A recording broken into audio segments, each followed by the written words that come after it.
Hey everyone, welcome to my channel. Sadly, I do not have an intro yet, so let's just go straight into the video. To simplify the explanation, let's bring in the map of the region. Please note that this map does not represent the region perfectly, so I may have missed few places here and there.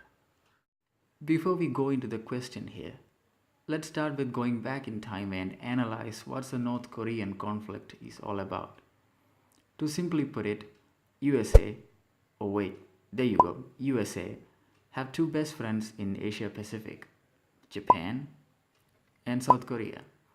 Everything was going great till the long lost evil twin brother of South Korea appeared with some new trick up his sleeve. Yes, you guessed it right, that's North Korea with nuclear weapons. Even worse, they are in the cusp of developing an intercontinental ballistic missile, or ICBM, which can carry nuclear-capable warheads all the way to US.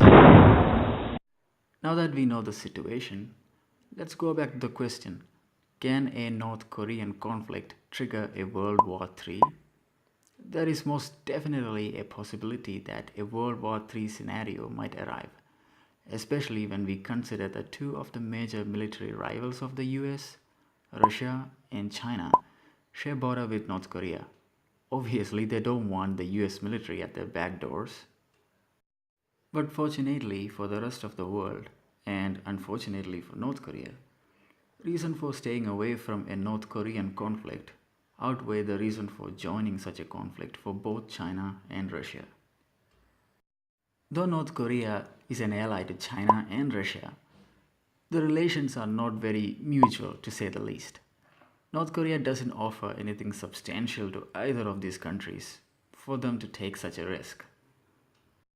China is North Korea's biggest trade partner, but the relation between two countries are deteriorating. The trade between North Korea and China is at a record low of 456 million US dollars in July this year.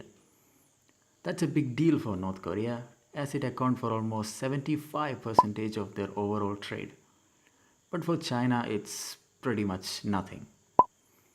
It's expected to go even lower in the future, thanks to UN sanctions and international pressure. Another place where North Korea benefits a lot from Russia and China is in military technology and equipment. Most of North Korean arsenal is of Russian or Chinese origin, though most of it is from early Cold War era and needs serious upgrades to go up against their American or South Korean counterparts. Most modern Russian and Chinese military equipments are just way too expensive for North Korea, or simply cannot be bought because of various sanctions that's in place. We can conclude that the chances of Russia or China directly involving in a North Korean conflict is very unlikely, thus making the chances of a World War III happening in the region extremely low. Though a World War III might not happen, it's better to avoid a major conflict in the region. It's one of the most densely populated areas in the world. A conflict will result in huge civilian casualties, and the fact that North Korea most likely have nuclear warhead in their arsenal make things even worse. On top of all that, a major conflict can eventually drag the region into an economic depression, which may send ripples throughout the world. It's not a favorable situation for any country, including China and Russia. What do you think? Do you think a World War III is possible from a North Korean conflict? Please let me know in the comments below. Oh, and finally, if you guys like the video, please give me a thumbs up and please subscribe. Do give me a suggestion to make the videos better in the future. Thank you very much for watching and have a nice day.